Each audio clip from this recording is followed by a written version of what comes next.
Everybody. तो आज हम स्केलर ट्रिपल प्रोडक्ट का नया वीडियो लेकर आए हैं जिसमें मैं आपको बाकी की 4 प्रॉपर्टीज बताऊंगा जो हमें आपसे डिस्कस करनी है। ठीक है, तो पिछले के कुछ वीडियोस में जो मैंने 5 वीडियोस बनाए थे उसमें मैंने आपको 8 प्रॉपर्टीज बता दी थी। आज हम बाकी की 4 प्रॉपर्टीज को डिस्कस करने वाले हैं स्केलर ट्रिपल प्रोडक्ट की, जिसमें हम प्रॉपर्टी नंबर 9 से स्टार्ट करते हुए प्रॉपर्टी नंबर 12 तक जाएंगे और हम इससे रिलेटेड कुछ एक तो क्वेश्चंस भी करेंगे ताकि आपको थोड़ी सी क्लैरिटी आ जाए कि इन प्रॉपर्टीज का एप्लीकेशन यूज कैसे होगा। ठीक है, तो चलिए स्टार्ट करते हैं। मेरा नाम है शिवांग सेठ। Property number 9। तो प्रॉपर्टी नंबर 9 हमसे क्या कहती है कि the necessary and sufficient condition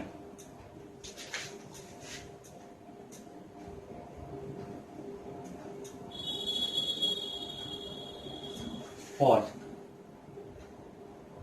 any 3 non-collinear non-zero। अभी ये 2 कंडीशन क्यों लगाई मैं आपको बाद में बताऊंगा, ये कंडीशन जरूरी है। तो the necessary and sufficient condition for any 3 non collinear non zero vectors. अभी जब मैं आपको प्रॉपर्टी के डीप में ले जाऊंगा तो आपको ये बताऊंगा कि वेक्टर्स को हमने नॉन कोलिनियर और नॉन जीरो क्यों लिया।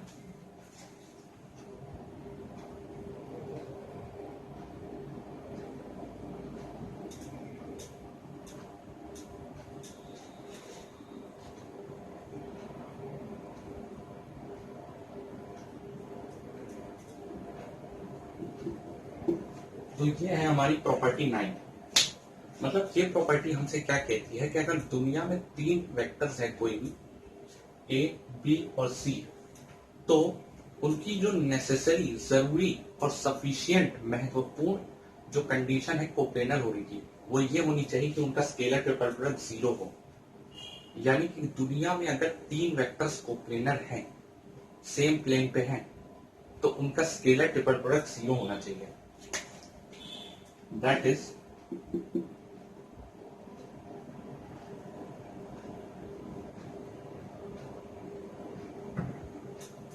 अगर ए बी सी कोलिनियर है तो उनका स्केलर ट्रिपल प्रोडक्ट 0 होना चाहिए। ठीक है, और इसका कन्वर्स भी ट्रू है, मतलब इसका जो रिवर्स है वो भी ट्रू है कि अगर हमारे पास 3 वेक्टर्स ऐसे हैं जिनका स्केलर ट्रिपल प्रोडक्ट 0 है तो वो कोप्लेनर होंगे। सॉरी, मैंने यहाँ पे कोलिनियर लिख दिया।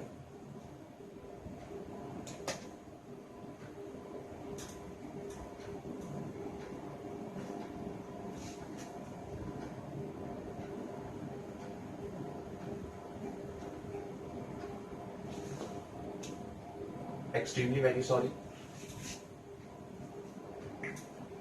तो हमें क्या दिया है कि मान लीजिए हमारे पास दुनिया में 3 वेक्टर्स हैं जो कोप्लेनर हैं, तो हमें ये प्रूव करना है कि उनका स्केलर ट्रिपल प्रोडक्ट जो है वो 0 होना चाहिए। और इसकी एक रिवर्स कंडीशन भी है, वो भी ट्रू है कि अगर हमारे पास दुनिया में 3 वेक्टर्स हैं, हमें नहीं पता वो कोप्लेनर है कि नहीं है, हमें दिया है कि उनका स्केलर ट्रिपल प्रोडक्ट 0 है, तो हमें ये प्रूव करना होता है कि वो कोप्लेनर है। आपको बात समझ में आई? एक बार हमें यह दिया गया होगा कि तीनों वेक्टर्स कोप्लेनर है और हमें प्रूव करना होगा कि उनका स्केलर ट्रिपल प्रोडक्ट 0 है। एक बार हमें यह दिया गया होगा कि तीनों वेक्टर्स का स्केलर ट्रिपल प्रोडक्ट 0 है और वो कोप्लेनर होंगे, ऐसा हमें प्रूव करना है। अब कोप्लेनर वेक्टर क्या होते हैं? कोप्लेनर वेक्टर ऐसे वेक्टर्स होते हैं जो सेम प्लेन पे लाई करते हैं, ऐसे वेक्टर्स जो सेम प्लेन में लाई करते हैं। जैसे कि मान लीजिए ये एक प्लेन है, इसके अंदर मैंने 2 वेक्टर ले लिए ऐसे, तो अगर ये दोनों वेक्टर इसी प्लेन पे लाइक कर रहे हैं तो ये होंगे कोप्लेनर वेक्टर। या फिर मैं आपको ऐसे ऐसे दिखाता हूं। मान लीजिए मेरे पास ये एक प्लेन है और मैंने यहाँ पे 3 वेक्टर्स लिए हैं।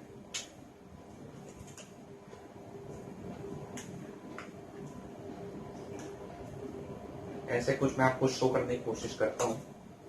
मान लीजिए मेरे पास ये एक प्लेन है और मैंने यहाँ पे 3 वेक्टर्स लिए हैं, ए, बी और सी। तो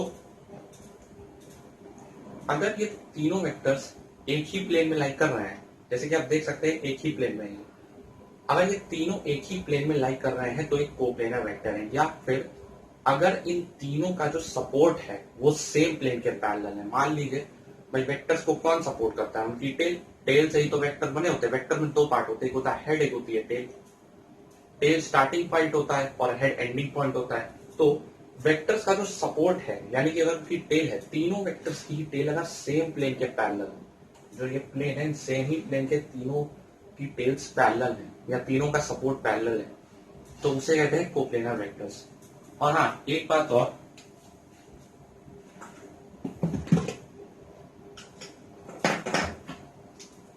दुनिया में कोई भी दो वेक्टर्स हमेशा कोप्लेनर होंगे। तीन की बात नहीं की मैंने, दो। दुनिया में कोई भी दो वेक्टर्स हमेशा कोप्लेनर होंगे। तीन हो या ना हो उससे वो तो कंडीशन पे डिपेंड करता है, लेकिन दुनिया में दो वेक्टर्स हमेशा कोप्लेनर होंगे। ठीक है, तो चलिए अब हम चलते हैं इसके प्रूफ की तरफ। क्या क्या प्रूफ कैसे होता है। तो पहले हम लेते हैं केस 1। हमें केस 1 क्या दिया है कि हमारे पास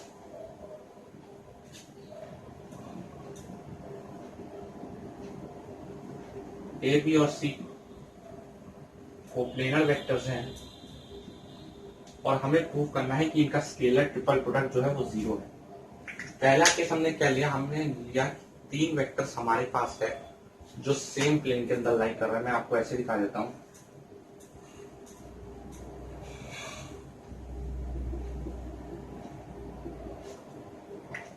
ये तीनों ऐसे वेक्टर्स है 3 डायमेंशनल ज्योमेट्री के अंदर, 3D स्पेस में। आप सोचिए 3D एक ज्योमेट्री है, 3D या 3 डायमेंशनल स्पेस के अंदर तीनों वेक्टर्स एक ही प्लेन में लाई कर रहे हैं।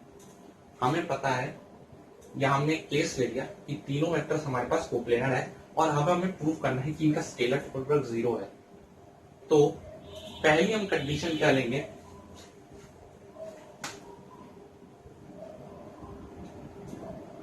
A cross B is perpendicular to the plane of A and B.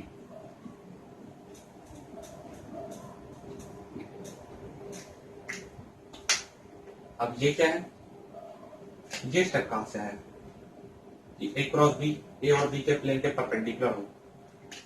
अगर आपको याद हो तो मैंने आपको बताया था कि वेक्टर प्रोडक्ट के अंदर एक ऐसा वेक्टर होता है जो बाकी दो जो वेक्टर्स हैं उनके प्लेन के परपेंडिकुलर होता है। जैसे कि अगर मैं आपको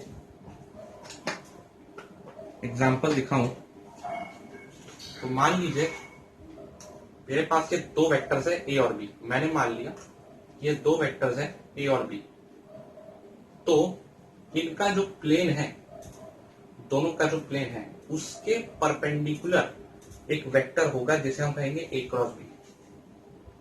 आपको मैंने बताया होगा कि वेक्टर प्रोडक्ट जो होता है उसके दो वेक्टर्स के जो प्लेन है उसके परपेंडिकुलर में एक वेक्टर होता है ए क्रॉस बी। कोई भी वेक्टर हो सकता है वो।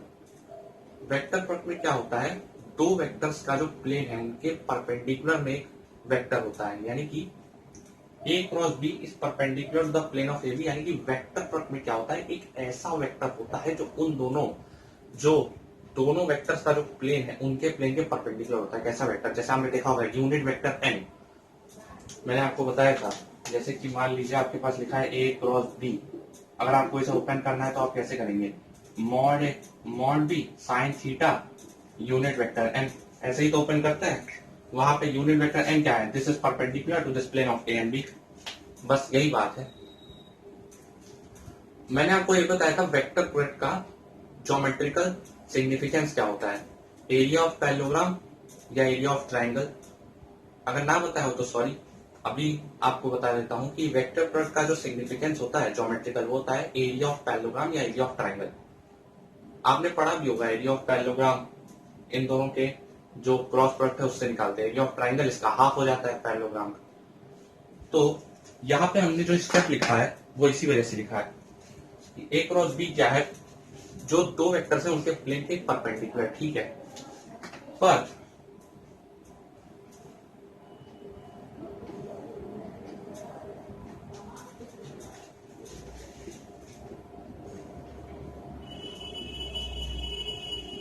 अब ये स्टेप कहां से आया कि सी ए और बी के परपेंडिकुलर है?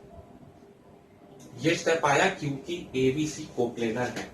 इसका रीजन होगा since A B C are coplanar vectors.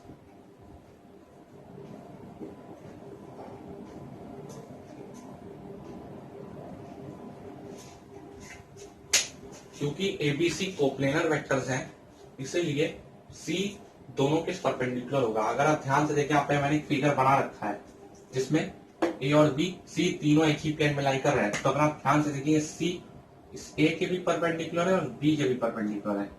अगर आपको ना समझ में आया तो मैं एक और फिगर बना के दिखा देता हूँ।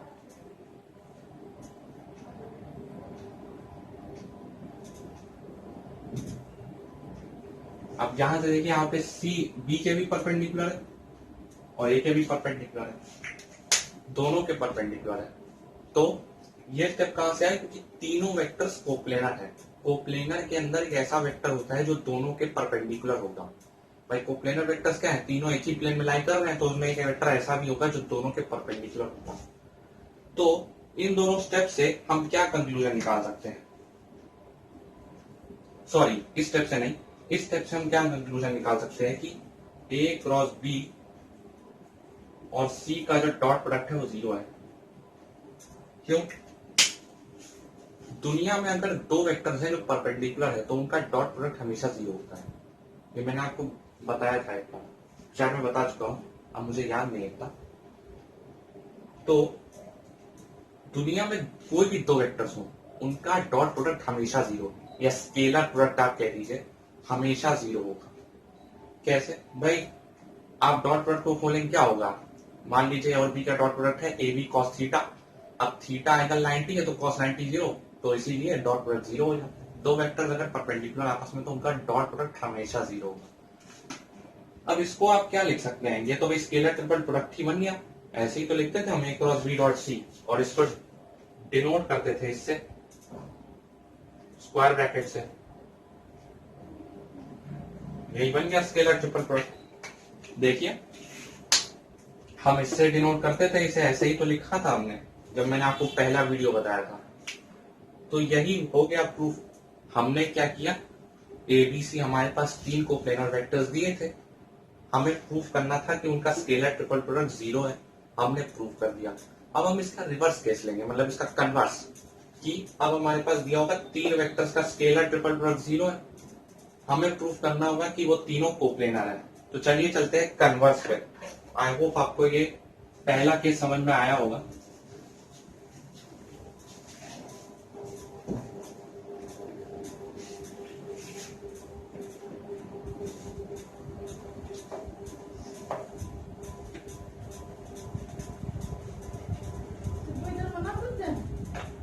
झाड़ू पोछा मना करते थे, करने दे।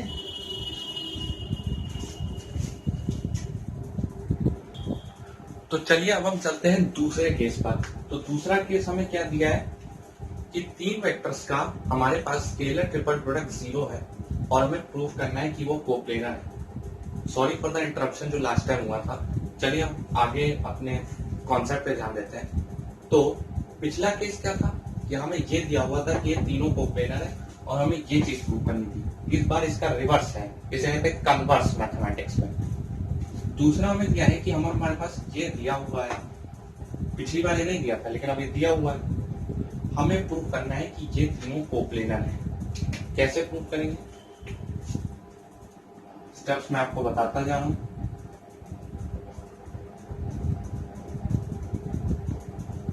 स्केलर ट्रिपल प्रोडक्ट को इससे डिनोट किया जाता है। खोलेंगे कैसे? ऐसे इसको ओपन कर लेंगे। अब इस स्टेप के बाद तीन कंडीशन हमारे पास पॉसिबल हो सकती है। तीन कंडीशन हो सकती है। पहली तो ये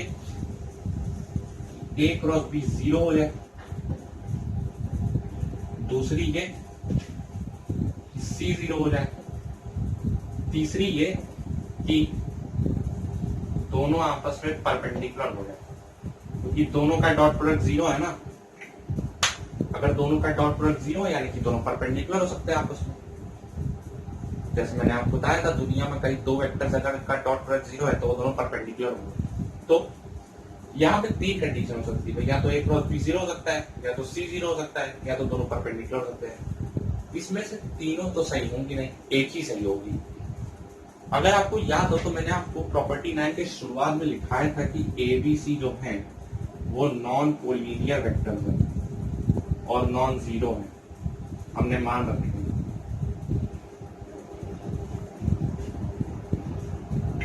हमने मान रखा है कि एबीसी तीनों ही वेक्टर्स नॉन जीरो भी है और नॉन कोलिनियर भी है। कोलिनियर का मतलब एक ही लाइन पे या पैरेलल वेक्टर आप कह सकते हैं। तो ये कंडीशन तो रॉन्ग है क्योंकि सी 0 है, जबकि हमें पता है कि हमने एबीसी तीनों को नॉन जीरो लिया है, तो सी 0 तो हो नहीं सकता। ये कंडीशन तो गलत हो गई। इस कंडीशन की बात करते हैं। अब दो वेक्टर का क्रॉस प्रोडक्ट अगर 0 है यानी कि दोनों वेक्टर पैरेलल है आपस में। क्यों भाई? ए क्रॉस बी क्या होगा? Mod A mod B sine theta. अगर दोनों का क्रॉस प्रोडक्ट 0 है तो यानी कि दोनों के बीच का एंगल ही 0 है। एंगल 0 है तो यानी कि दोनों पैरेलल वेक्टर है। अब पैरेलल वेक्टर है लेकिन हमने यहाँ पे देख रखा है कि हमने अज्यूम किया है कि नॉन कोलिनियर होने चाहिए, सेम प्लेन में होने चाहिए, सॉरी सेम लाइन पे लाइन करने चाहिए, लाइन नहीं करनी चाहिए, सॉरी हमें पता है कि हमने यहाँ पे अज्यूम किया है कि नॉन कोलिनियर नहीं होने चाहिए, लेकिन इस कंडीशन के हिसाब से नॉन कोलिनियर हो रहे हैं। तो ये कंडीशन फॉल्स हो गई, दोनों कंडीशन फॉल्स हो गई, सिर्फ यही कंडीशन ट्रू है क्योंकि ये दोनों परपेंडिकुलर हो सकते हैं। दोनों का डॉट प्रोडक्ट 0 तो दोनों परपेंडिकुलर तो ऑब्वियस सी बात है हो जाएंगे। तो यहां से पता चला कि A cross B is perpendicular to C, ये परपेंडिकुलर है सी के। बट असली कहानी अब यहां से शुरू होगी। A cross B is perpendicular to the plane of A and B. आप समझ रहे होंगे मैं क्या कहना चाह रहा हूं।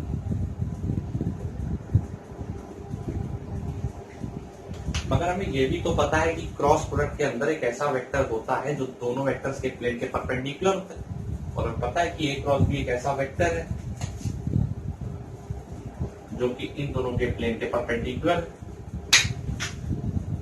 यानी कि यहां से हमें एक चीज क्लैरिफाई हो गई कि C lies in plane of A and B. C A और बी के प्लेन के अंदर लाई कर रहा है।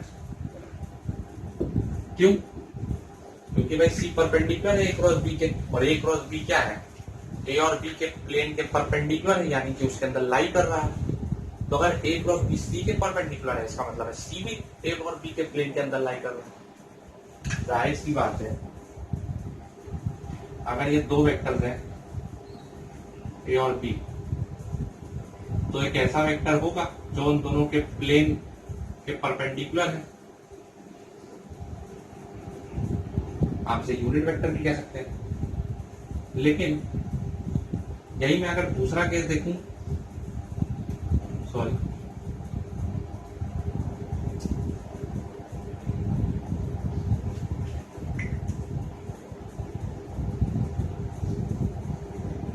कि सी भी तो ए और बी के परपेंडिकुलर है, तो यानी कि सी ए और बी के प्लेन के अंदर लाई कर रहा है।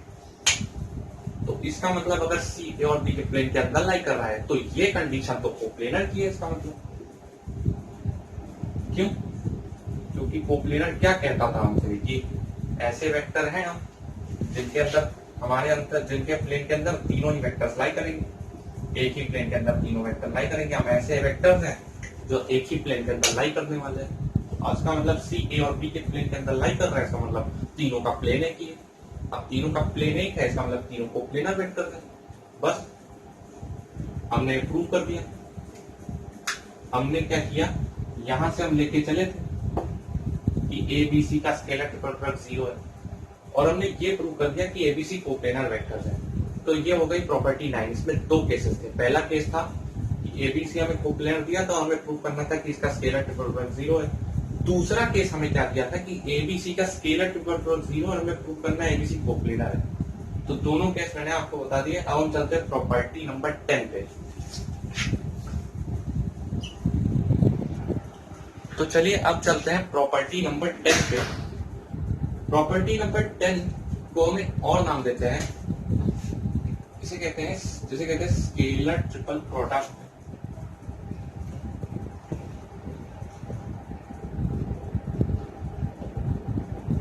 इन टर्म्स ऑफ कंपोनेंट्स।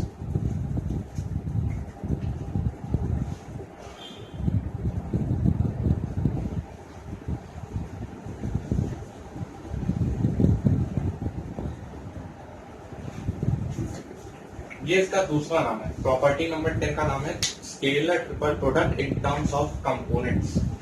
तो आप समझ ही गए होंगे कि कंपोनेंट्स का मतलब क्या है। आई cap, j cap, k cap. जैसे कि आपने स्केलर ट्रिपल प्रोडक्ट में जैसे कि आपने स्केलर प्रोडक्ट में कंपोनेंट पढ़े होंगे, डॉट प्रोडक्ट के, वेक्टर प्रोडक्ट के कंपोनेंट जैसे डिटर्मिनेंट से हम सॉल्व करते थे, उसी का यूज हम यहाँ पे करने वाले हैं। मान लीजिए हमारे पास 3 वेक्टर्स हैं, ए, बी और सी। हमने माना ए को हमने उसके कंपोनेंट्स में ब्रेक कर दिया जो 3D में होते हैं। तो इसके कंपोनेंट्स होते हैं A1 आई कैप, A2 जे कैप और A3 के कैप। ये होते हैं ए के कंपोनेंट्स। बी के कंपोनेंट्स हमने मान लिए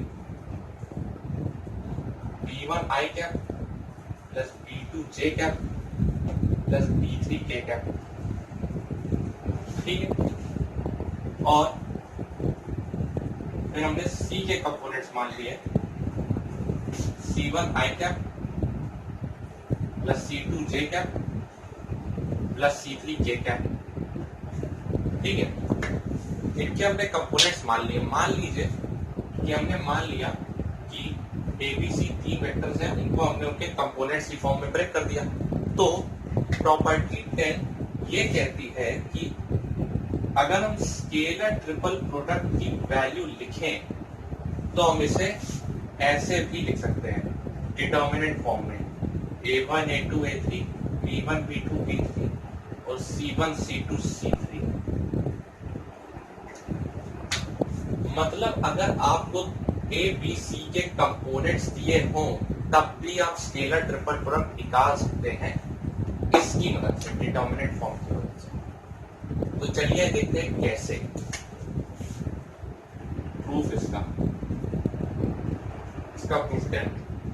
कि आपके पास कुछ क्वेश्चंस ऐसे भी आएंगे कि मान लीजिए आपको क्या होता है, ए उसकी कंपोनेंट की फॉर्म में ब्रेक है, बी कंपोनेंट्स की फॉर्म में ब्रेक है, सी कंपोनेंट्स की फॉर्म में ब्रेक है और आपसे पूछा जाएगा find the value of scalar triple product. तो अब आप घबरा जाएंगे, ये तो कंपोनेंट की फॉर्म में दिया है, अब कैसे निकालें हम। तो उसके लिए ये तरीका है, हम इसको डिटर्मिनेंट फॉर्म में सॉल्व करते हैं। कैसे, अब मैं आपको दिखाता हूँ।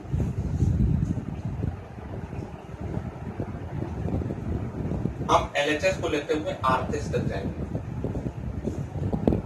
हमने LHS को लिया, LHS को सॉल्व करते हुए RHS तक पहुंचेंगे। स्केलर ट्रिपल प्रोडक्ट को हम कैसे तोड़ते हैं, जैसे A cross B dot C। अब हम क्या करेंगे, जो भी इसके कंपोनेंट्स हैं उनको हम सॉल्व कर करके इसे निकालेंगे। जैसे पहले हम A क्रॉस B को सॉल्व करेंगे, फिर उसके बाद हम इसका C के साथ डॉट प्रोडक्ट करेंगे। तो चलिए आप पहले सॉल्व करते हैं A क्रॉस B। तो A क्या दिया है, A1 आई कैप प्लस A2 जे कैप प्लस A3 के कैप। इसका हमें इसके साथ क्रॉस प्रोडक्ट करना है, B1 आई कैप प्लस B2 जे कैप प्लस B3 के कैप।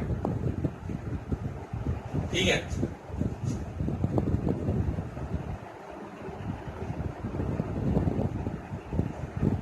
अगर आपको याद हो या अगर आपने पढ़ा हो, वेक्टर प्रोडक्ट हमेशा डिटर्मिनेंट फॉर्म में सॉल्व होता है। जो डॉट प्रोडक्ट या स्केलर प्रोडक्ट होता है उससे तो हम ऐसे ही सॉल्व कर देते हैं, नॉर्मल मल्टीप्लिकेशन जैसे होता है अलजेब्रा में।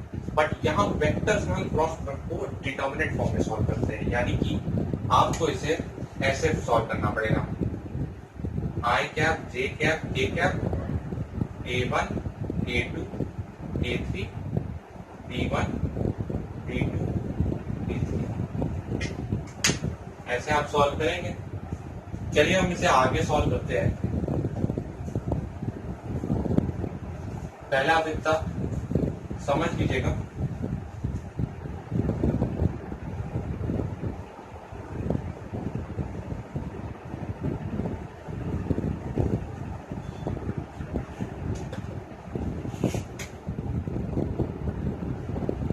तो हम यहां पे थे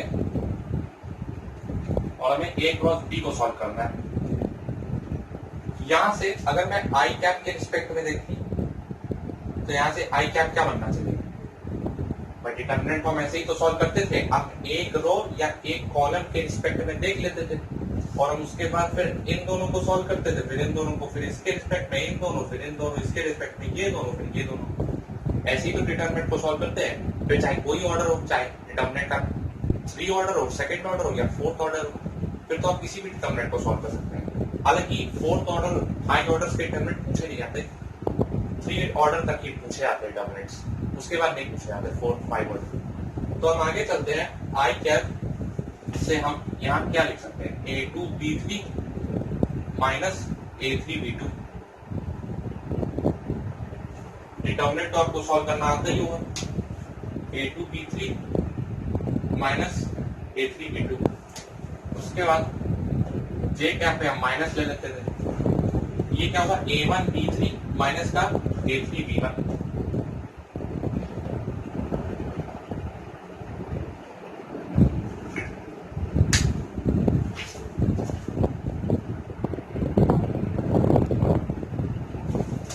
उसके बाद हम चल रहे थे के कैप।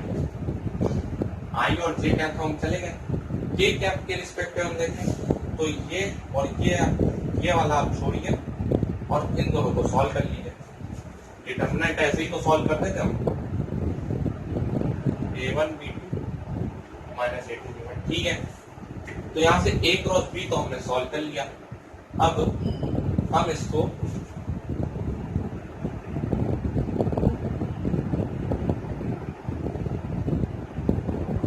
C के साथ इसका डॉट प्रोडक्ट करेंगे। हम A क्रॉस B तो हमने सॉल्व कर लिया। अब हम C के साथ इसका डॉट प्रोडक्ट करेंगे तो अब हम निकालेंगे A cross B dot C के कंपोनेंट्स में हमने डिस्ट्रीब्यूट कर दिया था इसको ऐसे ही लिखे रहने दीजिए। A2B3 minus A3B2 minus J cap A1B3 minus A3B1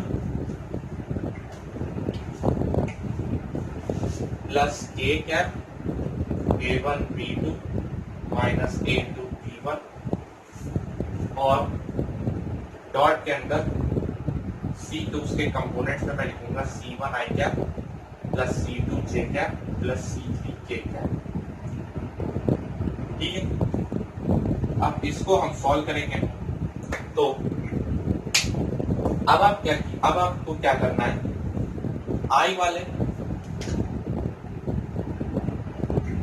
जो आई वाले टर्म्स हैं उनको आई के साथ मल्टीप्लाई करना है, जे वाले टर्म्स को जे के साथ और के वाले टर्म्स को के के साथ। तो आपको पता ही होगा आई डॉट आई 1 होता है, जे डॉट जे 1 होता है, के डॉट के 1 होता है। तो बस इसको आप इसके साथ मल्टीप्लाई कीजिए, मतलब आई कैप के अंदर टर्म लिखा है A2B3 माइनस A3B2, उसको आपको C1 के साथ मल्टीप्लाई करना है।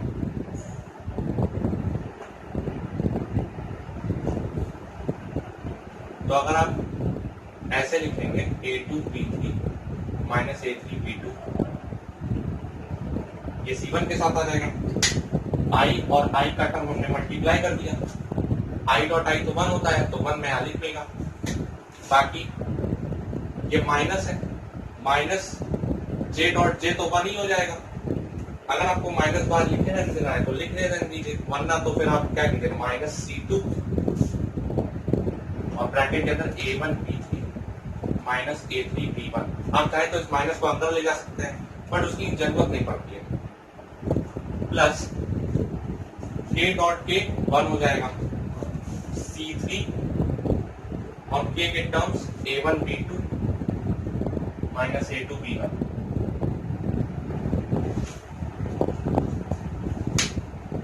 ये हो गया। अब क्या हम इसे ऐसे लिख सकते हैं? इसको मैंने भाई स्टैंडर्ड फॉर्म में लिख दिया, तो स्केलर ट्रिपल डॉट को रोटेट करना है। इसे हम ऐसे लिख सकते हैं A1 A2 A3 B1 B2 B3 C1 C2 C3।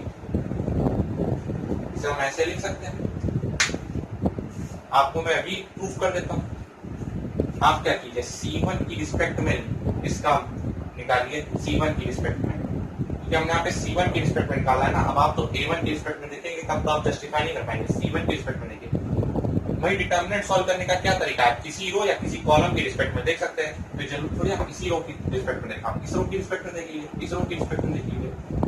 मैं यहाँ पे C1 की रिस्पेक्ट में देखती हूँ, मैं आपको जस्टिफाई करवाता हूँ।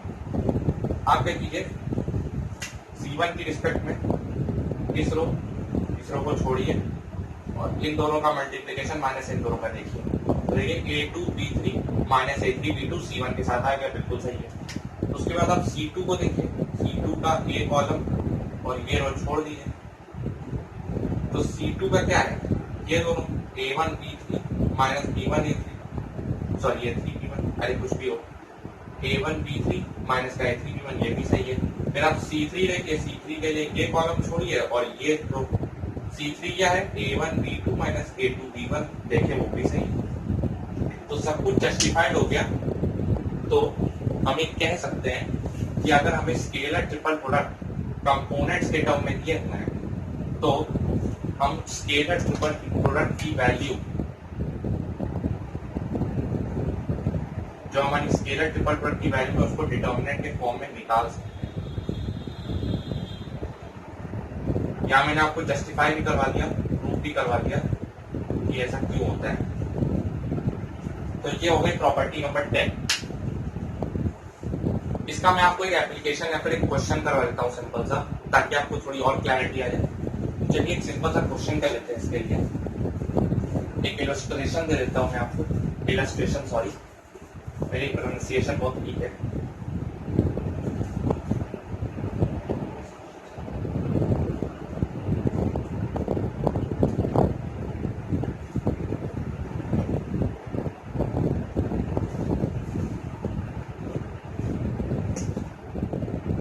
छोटा सा इलस्ट्रेशन देखते हैं हम।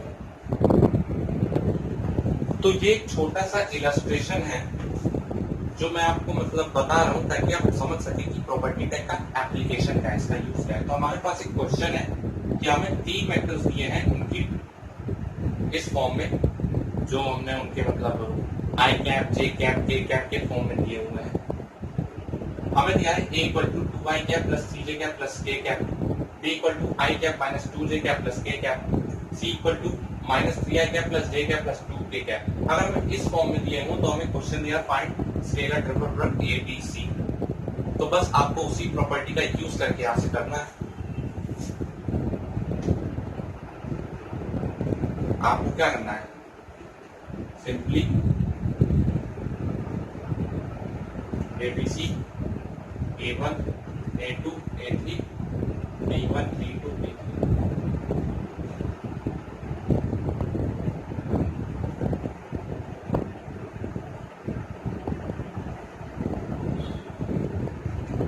ये तब के लिए है जब वेक्टर्स अपनी कंपोनेंट्स की फॉर्म में दिए हों, जैसे आई cap j cap k cap. हर जगह प्रॉपर्टी अप्लाई नहीं होती, ये तभी अप्लाई होगी जब वेक्टर्स कंपोनेंट फॉर्म में। तो बस आप यहाँ पे लगा लीजिए। A1 यहाँ पे क्या दिया है 2, A2 क्या दिया है 3, A3 क्या दिया है 1, B क्या है, B1 क्या दिया है 1, B2 क्या दिया है -2 और B3 क्या दिया है 1, C क्या दिया है -3, C2 क्या दिया है, सॉरी C1 क्या दिया है -3, C2 दिया है 1 और C3 दिया है 2। बस आप इनको सॉल्व कर लीजिए। उसके साथ हमने दिया -4 और ये -1, -3 के साथ हमने लिया ये 2 और ये माइनस प्लस हो जाएगा +3, प्लस का 1 के साथ हमने लिया 1 और ये माइनस का 6 और ये प्लस का 6 पर ये माइनस हो जाएगा, -3 -2 +6 हो जाएगा, पर ये माइनस के साथ चला जाएगा।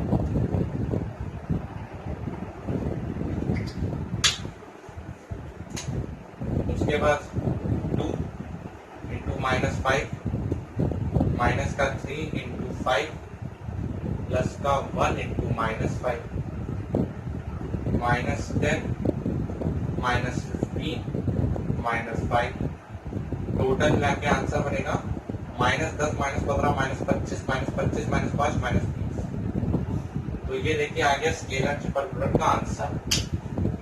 ये कोई जरूरी नहीं कि आंसर हमेशा पॉजिटिव हो, ऐसा कोई जरूरी नहीं। स्केलर ट्रिपल प्रोडक्ट का आंसर नेगेटिव भी आ सकता है, ऐसा कोई जरूरी नहीं।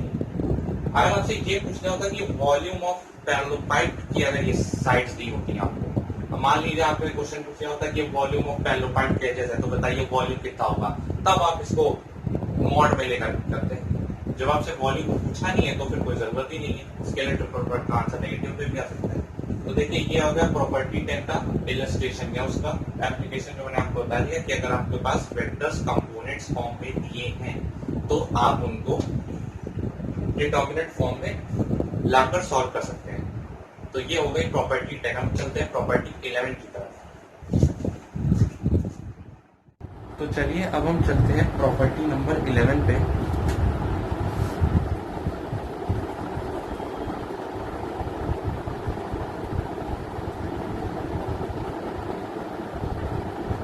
अच्छा, इस प्रॉपर्टी को एक नाम दिया जाता है, वो नाम क्या है? Distributivity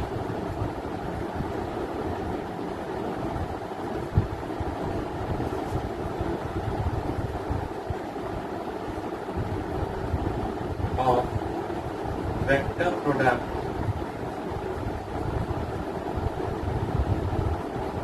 over vector addition.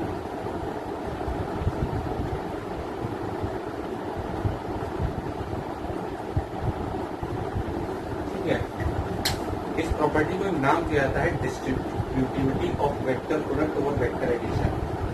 ये एक्चुअली जो प्रॉपर्टी मैं आपको बताने जा रहा हूँ ये क्रॉस प्रोडक्ट की प्रॉपर्टी होती है, distributivity of vector product over vector addition.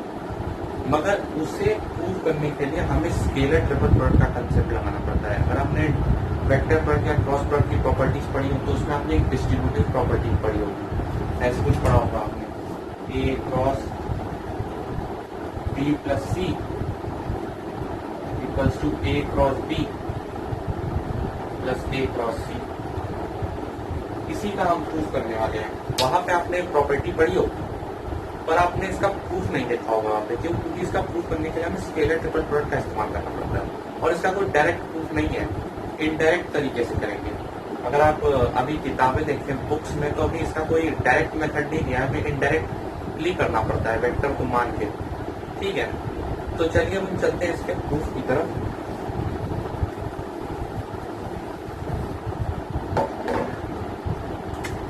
यहाँ पे हम एक स्टेटमेंट लिखेंगे और एनी 3 वेक्टर्स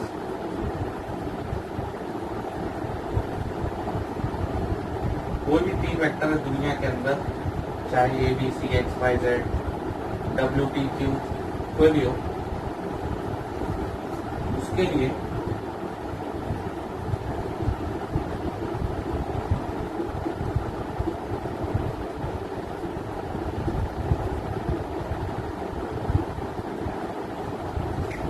ये चीज हमेशा वैलिड होगी। वेक्टर प्रोडक्ट की ये प्रॉपर्टी हम स्केलर ट्रिपल प्रोडक्ट के कॉन्सेप्ट की मदद से प्रूव करेंगे। मैं आपको बताता हूँ कैसे, अभी मैं प्रूव भी करके दिखाऊंगा। तो चलिए प्रूफ। अब मैंने आपको पहले ही बताया कि इसका कोई डायरेक्ट तरीका नहीं है, हमें इनडायरेक्ट वैसे करना पड़ेगा। आप अगर किताब में देखें इस वक्त जो बुक्स आ रही है उसमें कोई इसका डायरेक्ट मेथड दिया नहीं है, वैसे तो इनडायरेक्ट मेथड ही है। तो मैं आपको वही बताने जा रहा हूँ। मान लीजिए आपके पास एक आर वेक्टर है, कोई भी आर वेक्टर है, पोजीशन वेक्टर, और उसकी हमने क्या वैल्यू रखी? ये।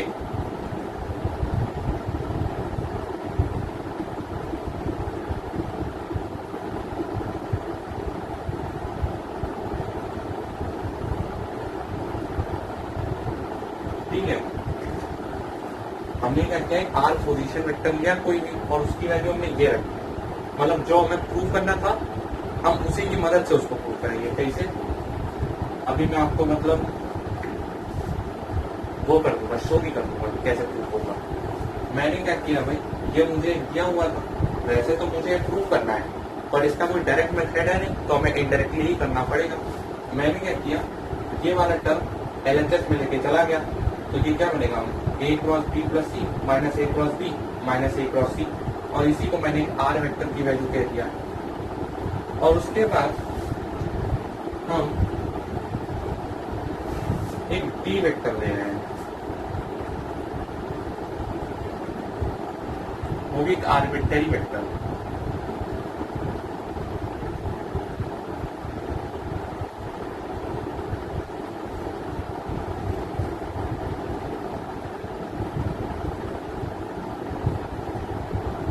भाई हमने क्या किया, इसकी वैल्यू को इधर उठाकर LHS में पुट किया और इसको एक आर वेक्टर पोजीशन वेक्टर के बराबर कर दिया। फिर हमने क्या किया, कोई भी एक वेक्टर मान लिया d, कोई भी अपना मनचाहा वेक्टर, एक आर्बिट्ररी वेक्टर मान लिया हमने। आर्बिट्ररी का मतलब होता है मनचाहा वेक्टर।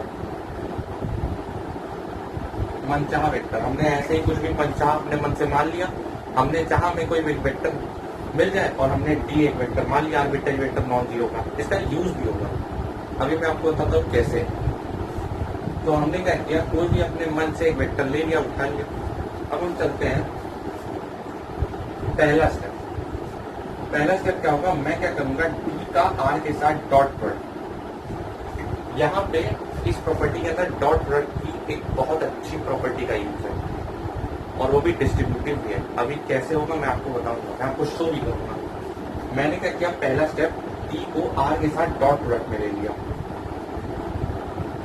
मैं आपको वही तरीका बता रहा हूँ जो किताबों में दिया रहता है, और किताबों में ज्यादातर इनडायरेक्ट तरीका दिया है। डायरेक्ट तरीका तो अभी तक मैंने किसी किताब में देखा नहीं है, वैसे हो सकता है कोई हो, लेकिन इनडायरेक्ट तरीका ही ज्यादातर यूज करते हैं लोग, ठीक है। तो मतलब ज्यादातर जो टीचर्स वो इनडायरेक्ट में ही यूज करते हैं। तो मैंने क्या किया, d को r के साथ एक डॉट प्रोडक्ट ले लिया मैंने इसका। तो r की यहाँ पे क्या वैल्यू मानी थी मैंने, ये मैं इसको स्क्वायर ब्रैकेट के अंदर लिख दे रहा हूं।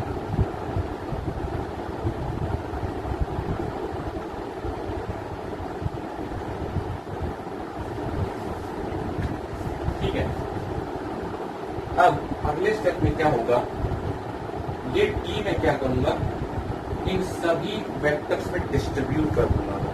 t को क्या करूंगा, बांट दूंगा सभी। यही प्रॉपर्टी होती है डॉट प्रोडक्ट की, यही होती है डॉट प्रोडक्ट की प्रॉपर्टी। मैंने क्या किया, d का सबके साथ डॉट प्रोडक्ट था, तो मैंने सबको t में सबको t बांट दिया है। मैंने क्या किया, d को डिस्ट्रीब्यूट कर दिया, जैसे आप कहते हैं। डिस्ट्रीब्यूट का मतलब बांटना, डिस्ट्रीब्यूट कर दिया। जैसे मान लीजिए आपके क्लास में कुछ बच्चे हैं, आपको उनको टॉफीज बांटनी है, तो आप कैसे करोगे। मान लीजिए 50 बच्चे हैं और आपके पास टॉफीज है 25, तो सबको दो दो सॉरी मान लीजिए आपके पास क्लास में बच्चे हैं 50 और टॉफी 100 है, तो आप सबको दो दो ही तो बांटोगे, ऐसे ही तो डिस्ट्रीब्यूट करोगे। आपकी क्लास में 50 बच्चे हैं और आपके पास 100 टॉफीज है, तो कैसे डिस्ट्रीब्यूट करोगे, दो दो सबको डिस्ट्रीब्यूट कर दोगे।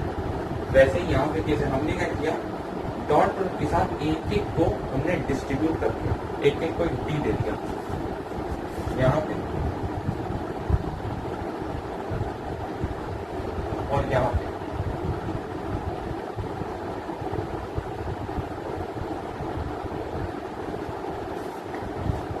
इससे अगर आपको ये रीजन पूछे कि ऐसा क्यों किया, तो आप सीधे सीधे बताना डिस्ट्रीब्यूटिविटी ऑफ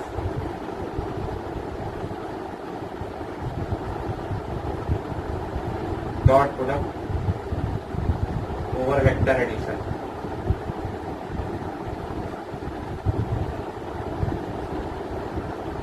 ये भी एक बहुत अच्छी प्रॉपर्टी है डॉट प्रोडक्ट। अगर आपने स्केलर प्रोडक्ट पढ़ा होगा या डॉट प्रोडक्ट पढ़ा होगा, तो आपको एक प्रॉपर्टी पता होगी कि अगर कुछ ऐसा लिखा रहता है a डॉट बी प्लस सी, तो हम क्या कर सकते हैं, a को b में भी डिस्ट्रीब्यूट कर सकते हैं और c में भी डिस्ट्रीब्यूट कर सकते हैं। ऐसे a dot B plus a dot C, इसे कहते हैं लेफ्ट डिस्ट्रीब्यूटिविटी। और अगर राइट में करना होता है, ऐसे कर सकते हैं b plus C dot a, मतलब हम लेफ्ट से डिस्ट्रीब्यूट कर रहे हैं। अभी हमने लेफ्ट से डिस्ट्रीब्यूट किया है, अब हम क्या करेंगे, राइट से डिस्ट्रीब्यूट करेंगे।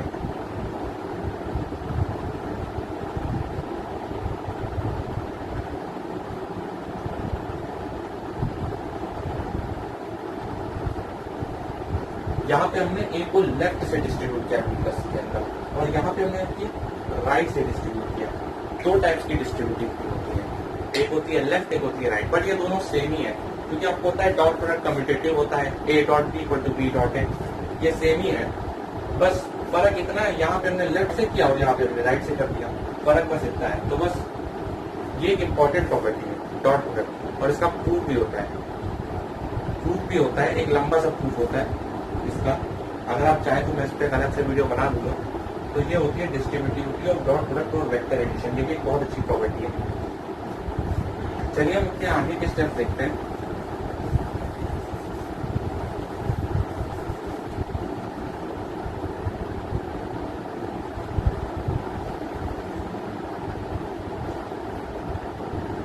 ये रीजन आपको क्लियर हो गया होगा कि मैंने यहाँ पे क्यों टी को सबके साथ मल्टीप्लाई कर दिया।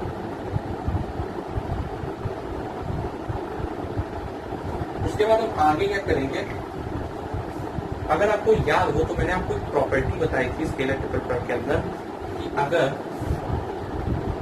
ए क्रॉस बी डॉट सी दिया है तो हम डॉट और क्रॉस की पोजीशंस को इंटरचेंज कर सकते हैं। मैंने आपको एक प्रॉपर्टी बता रखी है, प्रॉपर्टी 3 या 4 थी शायद, कि अगर हमारे पास स्केलर ट्रिपल प्रोडक्ट के अंदर एक ऐसा कोई स्टेटमेंट दिया है ए क्रॉस बी डॉट सी, तो हम डॉट और क्रॉस की पोजीशन इंटरचेंज कर सकते हैं बिना किसी साइन के चेंज हुए। मतलब जरूरी नहीं कि यहाँ पे, मतलब सॉरी, यहाँ पे हम जो ये डॉट है या क्रॉस है, इन दोनों की पोजीशन को इंटरचेंज कर सकते हैं बिना किसी साइन चेंज के। आप साइन भी नहीं चेंज होगा, तो मैं यहाँ पे यही यूज करने वाला हूँ। मैं क्या करूंगा, यहां से मैं इस डॉट को अंदर ले जाऊंगा और इस क्रॉस को बाहर ले आऊंगा, तो ये बनेगा D cross A dot B plus ऐसे। और उसके बाद मैं क्या करूंगा, इस डॉट को अंदर ले जाऊंगा, इसको बाहर ले आऊंगा, D cross A dot B. I think आपको क्लियर हो रहा होगा। अब स्पेस नहीं बची, मैं ऊपर लिखे दे रहा हूँ।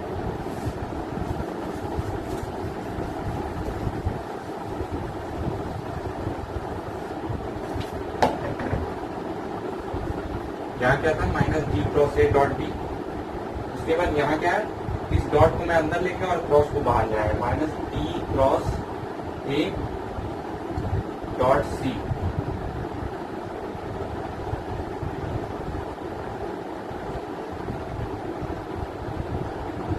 अगर आपसे यहाँ पे कोई रीजन पूछे तो आप बता दीजिएगा कि स्केलर ट्रिपल प्रोडक्ट के अंदर हमने एक ऐसी प्रॉपर्टी पर है कि हम डॉट और क्रॉस की पोजीशंस को इंटरचेंज कर सकते हैं without any change of sine या डायरेक्शन। ठीक है, तो आई थिंक आपको स्टेप्स क्लियर हो गए होंगे। उसके बाद हम क्या करेंगे, फिर से डिस्ट्रीब्यूटिव प्रॉपर्टी का इस्तेमाल करेंगे डॉट प्रोडक्ट की। मैं क्या करूंगा, जो पी है उसको एक बार डी क्रॉस ए के साथ लिखूंगा और सी को एक बार डी क्रॉस ए के साथ डॉट प्रोडक्ट करूंगा ऐसे। अब यहाँ राइट डिस्ट्रीब्यूटिविटी हो रही है, मतलब राइट से डिस्ट्रीब्यूट हो रहा है। पहले क्या हो रही थी, लेफ्ट डिस्ट्रीब्यूटिविटी, अब की राइट हो रही है। तभी मैंने आपको बताया डॉट प्रोडक्ट का डिस्ट्रीब्यूटिव प्रॉपर्टी बहुत इंपॉर्टेंट रोल प्ले करेगी आप। अब क्या होगा, मैं एक बार डी क्रॉस ए का डॉट प्रोडक्ट डी के साथ लिखूंगा और एक बार डी क्रॉस ए का डॉट प्रोडक्ट सी के साथ लिखूंगा। यहाँ बी फिर प्लस का साइन आ गया। देखिए बाकी के टर्म्स आप ऐसे ही लिखे रहने दीजिए, minus D cross A dot B. और एक और टर्म आया था माइनस का डी क्रॉस ए डॉट सी।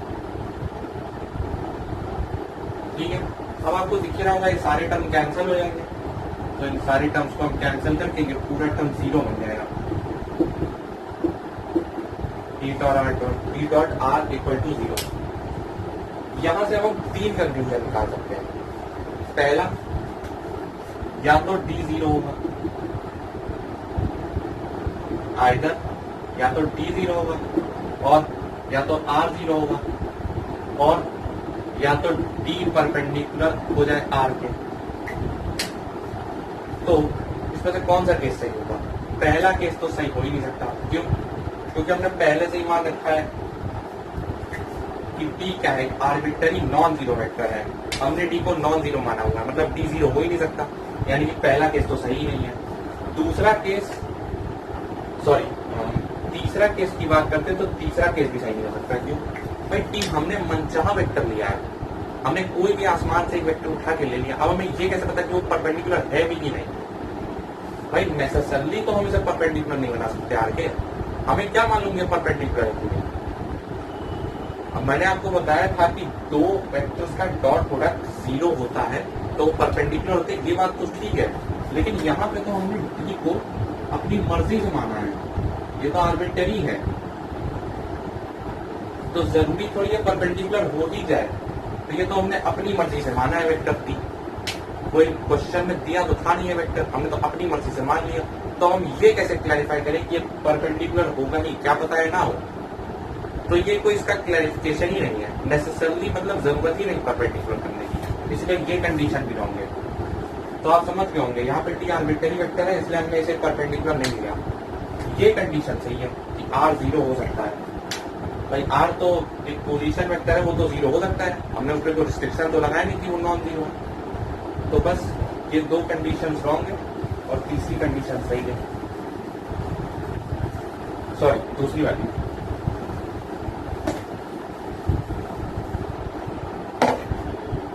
तो बस हमें पता है आर इक्वल टू 0 की कंडीशन सही है।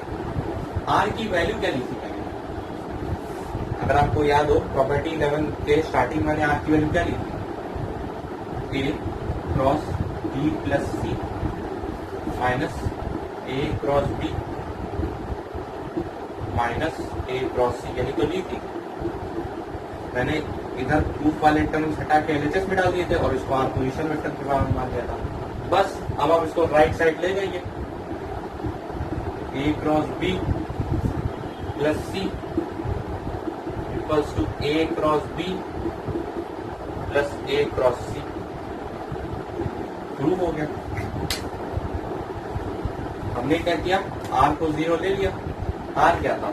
ए cross B plus C minus ए क्रॉस बी माइनस ए क्रॉस सी, इधर वाले टर्म को हमारे चेस में लेगा, प्रूफ हो गया। तो बस यही था हमारा प्रॉपर्टी 11 का प्रूफ। एक अच्छी प्रॉपर्टी थी जिसमें हमने 3 प्रॉपर्टीज का इस्तेमाल किया, दो तो डिस्ट्रीब्यूटिव, 2 बार स्टेटमेंट्स में हमने डिस्ट्रीब्यूटिव लगाया, एक बार हमने एक स्केलर ट्रिपल प्रोडक्ट की प्रॉपर्टी यूज की। तो ये थोड़ी इंपॉर्टेंट प्रॉपर्टी थी कि vector product in terms of vector product is distributive over vector addition. वैसे तो ये वेक्टर प्रोडक्ट की होती है बट इसका प्रूफ नहीं है। अगर आप वेक्टर प्रोडक्ट के चैप्टर में देखेंगे तो उसमें आपको इसका प्रूफ शायद दिख जाए, लेकिन अगर जब तक आपने स्केलर ट्रिपल प्रोडक्ट नहीं पढ़ा होगा तब तक आप इसका प्रूफ नहीं कर पाएंगे। तो ये हो गई प्रॉपर्टी 11 और हम चलते हैं अपनी आपकी प्रॉपर्टी 12। तो चलिए चलते हैं अपनी आखिरी प्रॉपर्टी की ओर और इसी प्रॉपर्टी से क्वेश्चन बनना चालू होते हैं। एक बहुत ही इंपॉर्टेंट प्रॉपर्टी है ये, इसलिए मैं इसमें स्टार लगा देता हूँ क्योंकि एक इंपॉर्टेंट प्रॉपर्टी है। इस प्रॉपर्टी का यूज आपके कई क्वेश्चंस में होने वाला है। कई क्वेश्चंस पे ऐसा होगा कि लंबी कैलकुलेशन होगी और लंबी कैलकुलेशन को छोटा करने के लिए, क्वेश्चन को ट्रिक से सॉल्व करने के लिए आपको इस प्रॉपर्टी का इस्तेमाल करना पड़ेगा। इसीलिए प्रॉपर्टी बनाई गई है ताकि आप ट्रिक से क्वेश्चन सॉल्व कर लें। कैसे? ये प्रॉपर्टी कहती है अगर हमारे पास u v w है, कोई भी 3 वेक्टर्स है हमारे पास, अब वो u v w या कोई भी मान सकते हैं, नाम से फर्क नहीं पड़ता। हमारे पास मान लीजिए 3 वेक्टर्स है, वो भी नॉन कोप्लेनर।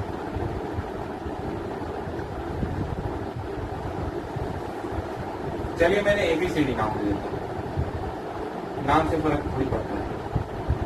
ABC नाम दे देते हैं। सॉरी, मान लीजिए हमारे पास ABC है 3 नॉन कोप्लेनर वेक्टर्स और हमारे पास कुछ और वेक्टर्स हैं 3 u v w। तो आप कुछ भी नाम दे सकते हैं, नाम कुछ भी हो सकता है, उससे फर्क नहीं पड़ता। मान लीजिए हमारे पास 3 वेक्टर्स हैं ABC, वो भी नॉन कोप्लेनर वेक्टर्स। और u v w हमारे पास कुछ वेक्टर्स हैं सच दैट तब क्या होगा, u की वैल्यू दिया हमें x1a plus y1b plus z1c। मान लीजिए हमें कंपोनेंट्स की फॉर्म में दी है u की वैल्यू भी ऐसे x1a plus y1b plus z1c, इसी के कंपोनेंट्स a b c। पहले तो कंपोनेंट्स u के हैं इसके रिस्पेक्ट में, a b c के रिस्पेक्ट में, और हमारे पास b की वैल्यू दी है x2 a plus y2 b plus z2 c, और हमारे पास एक दिया है w की x3 a plus y3 b plus z3 c। तो जो हमारा रिजल्टेंट बनता है, अगर हम UVW का स्केलर ट्रिपल प्रोडक्ट लें तो वो इनके डिटर्मिनेंट के बराबर होता है, x1 y1 z1, x2 y2 z2, x3 y3 z3, और साथ ही साथ स्केलर ट्रिपल प्रोडक्ट ABC के साथ वो मल्टीप्लाई होता है। ये होती है हमारी प्रॉपर्टी 12, आखिरी प्रॉपर्टी, कि अगर हमारे पास 3 नॉन कोप्लेनर वेक्टर्स हैं और हमने 3 और वेक्टर्स लिए सच दैट, तब अगर हम इन तीनों UVW को कंपोनेंट्स की फॉर्म में लिखे ABC के रिस्पेक्ट में, तब अगर हम UVW का स्केलर ट्रिपल प्रोडक्ट निकालेंगे तो वो कुछ इस तरह आएगा, x1 y1 z1, x2 y2 z2 और x3 y3 z3 के डिटरमिनेंट फॉर्म में, साथ ही साथ ABC का स्केलर प्रोडक्ट। तभी मैंने ABC को नॉन कोप्लेनर माना था, तभी मैंने लिखा था, और ऐसा होता भी है भाई, क्योंकि अगर ABC कोप्लेनर हो जाएंगे तो उनका स्केलर ट्रिपल प्रोडक्ट कितना होगा, 0। इसलिए नॉन कोप्लेनर वेक्टर्स माने हैं, क्योंकि अगर ये 0 हो जाएगा तो ये पूरा टर्म ही 0 हो जाएगा फिर।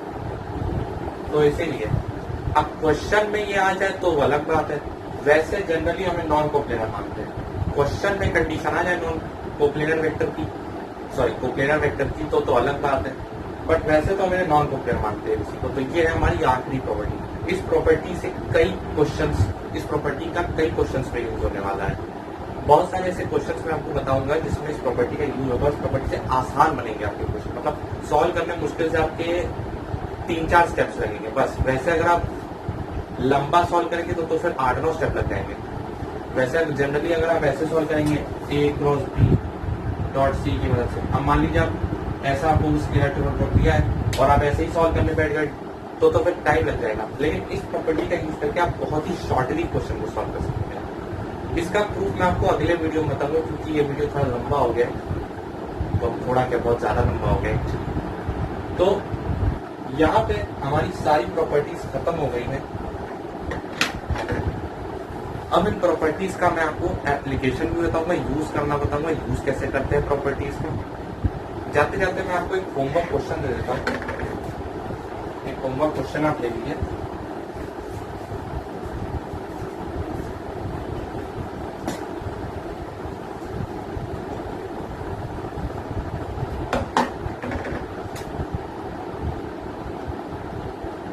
एक होमवर्क क्वेश्चन आप ले लीजिए। Evaluate I, J, K and intercept at geometrical